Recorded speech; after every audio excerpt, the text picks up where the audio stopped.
Bismillahirrahmanirrahim. Assalamualaikum warahmatullahi wabarakatuh. Dengan seraya memanjatkan puji dan syukur, semoga kita selalu ada dalam lindungan, berkah dan ridho Allah. Kembali saya dari tim Raja Wali Nusantara. Kali ini kembali mengangkat masalah yang terkait dengan Satria Opini ini.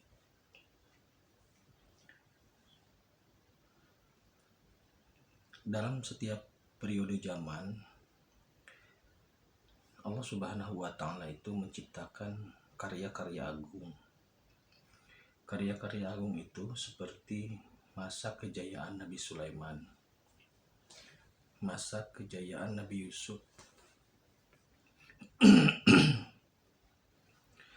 masa kejayaan Nabi Musa, masa keemasan Nabi Muhammad. Di Nusantara ada masa kejayaan Mataram, Majapahit, Demak, Pajajaran, Sriwijaya.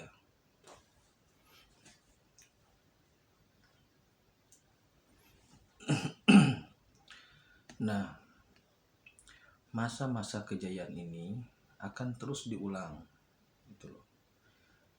Makanya menurut saya itu tidak ada reinkarnasi manusia. Yang ada adalah reinkarnasi karya. Jadi karya itu akan kembali diulang.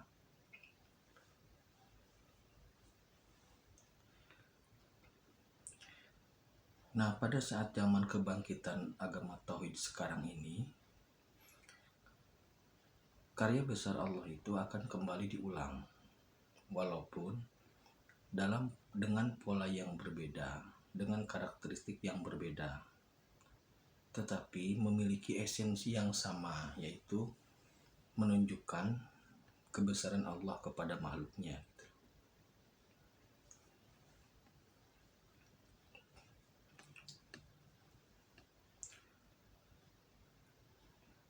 Yang saya lihat secara sederhana,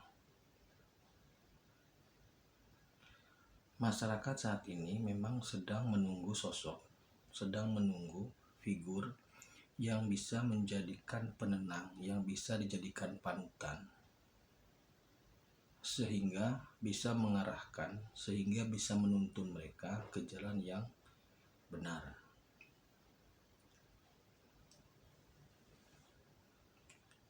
Makanya ketika banyak muncul tokoh-tokoh di Nusantara ini, selalu mendapatkan respon yang baik. Jadi ada kiai yang muncul direspon, ada artis yang muncul direspon, karena memang masyarakat atau umat saat ini benar-benar membutuhkan figur yang bisa dijadikan sebagai panutan.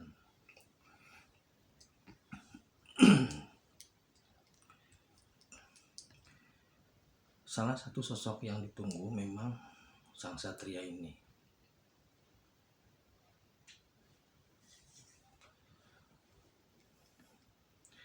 Pertanyaannya, kapan sang satria ini akan muncul?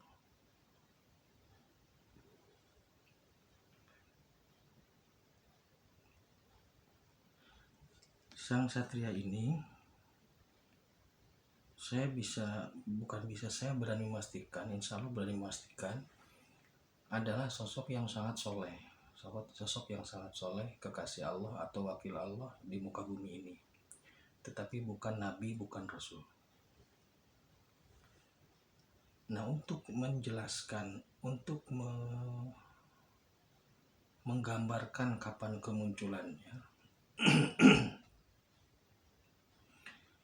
kita akan melihat sejarah Nabi, sedikit tentang perjalanan Nabi.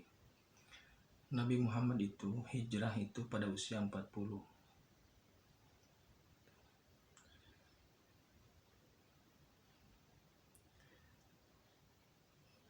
Nabi Muhammad itu diangkat menjadi Rasul pada usia 40, kemudian pindah ke Madinah, dan di usia 53 kalau nggak salah, Nabi Muhammad menjadi raja.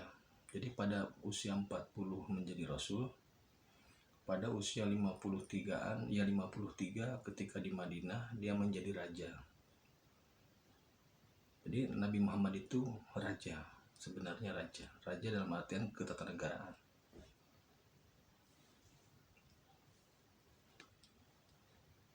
Maka saya menduga sang satria ini akan muncul pada saat usia dia mendekati 50 itu. Mungkin 53, 54, 55. Kenapa harus usia itu? Karena dalam filosofi Jawa, 50 itu kan seket. Seket itu jadi senang ketuaan, senang pakai iket gitu loh. Maknanya orang yang sudah tawadu, sudah bijaksana, sudah pengayom gitu. Kalau umur-umur 25-30 masih labil gitu.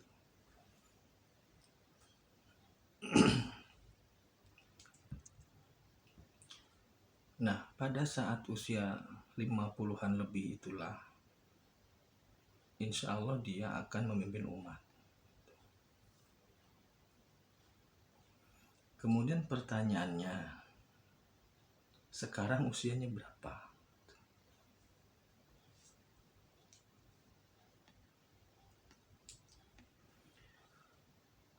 Kalau membaca tanda-tanda alam, sepertinya usianya tidak jauh dari itu. Sepertinya loh. Apakah mendekati 50 atau sudah 50? Saya tidak bisa memastikan. Tapi sepertinya sudah mendekati usia itu, dan menurut saya kemungkinan dia akan memimpin umat pada usia 53. Ittiba seperti halnya Nabi Muhammad SAW memimpin Madinah.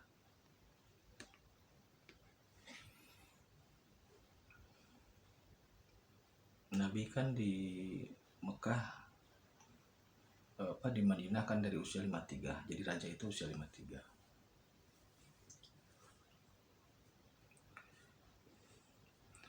Kemudian bagaimana sikap kita saat sosok ini muncul sebagai bagian dari rencana Allah dalam menjadikan atau dalam mewujudkan karya agung Allah.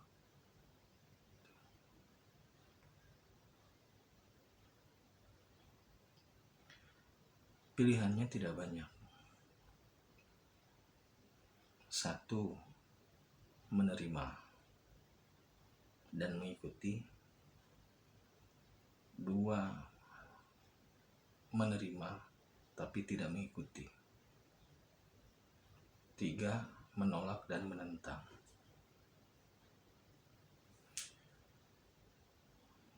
Maka pesan saya, seandainya nanti ini sudah datang, walaupun tidak menjadi pengikutnya, tidak ikut bersamanya, tidak menjadi bagian dari rencananya, saya berharap saudara-saudara atau teman-teman semua jangan menentang gitu loh. Walaupun tidak ikut tapi jangan menentang. Sama seperti halnya seseorang tidak suka makan lele, ya tidak usah makan lele, tapi jangan menjelek-jelekan lele gitu. Jangan menjelek-jelekan, jangan menentang, ya biarin saja. Kenapa jangan menentang? Karena nanti efeknya luar biasa. Karena ini sudah kehendak Allah. Semua alam dari mulai alam benda mati, alam tumbuhan, alam hewan, jin, iblis, setan, semua sudah dalam proses mendukung. Jadi kalau sampai ada yang menentang, akibatnya bisa jadi fatal. Seandainya tidak mau mengikut, tidak usah jadi penentang, itu maksudnya.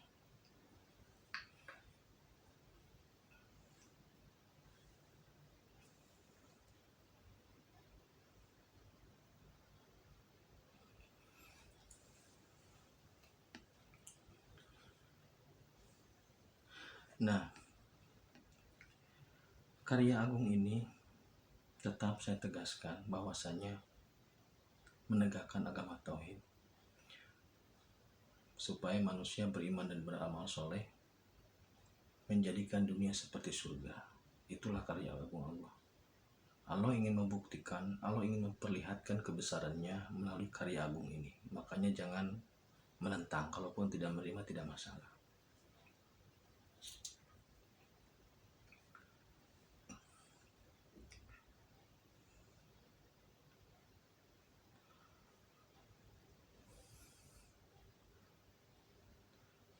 Sepertinya itu yang bisa saya sampaikan.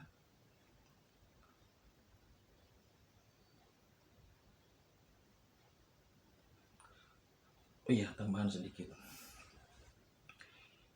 Kalau Anda mau mencari SP, lari aja ke metafisik ya, melalui spirit lari ke metafisik, cari di sana. Jangan cari di dunia ini, nggak bakal ketemu. Ya, silakan cari masuk ke alam spirit, cari di alam spirit, karena dia lebih sering ada di sana daripada di alam dunia ini. Cari di sana. Cara mencarinya bagaimana? Silahkan masuk ke alam spirit, minta kepada Allah untuk dipertemukan. Jika Allah mengizinkan, insya Allah bertemu. Tapi jika tidak mengizinkan, sampai lebaran kuda pun tidak akan ketemu.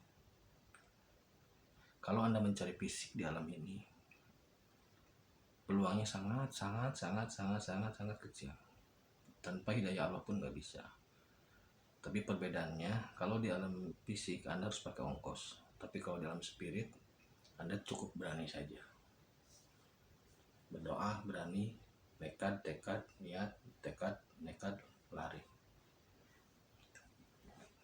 Silakan cari dalam spirit saja. Sampaikan kepadanya bahwasanya kita semua menyongsong kehadirannya. Niatan yang tulus, ikhlas, semoga mendapat ridho Allah sehingga dipertemukan. Jadi itulah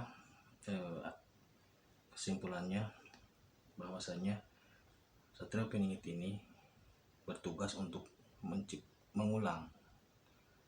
menciptakan atau mengulang karya agung Allah di muka bumi sebagai bentuk Allah dalam menunjukkan kebesarannya.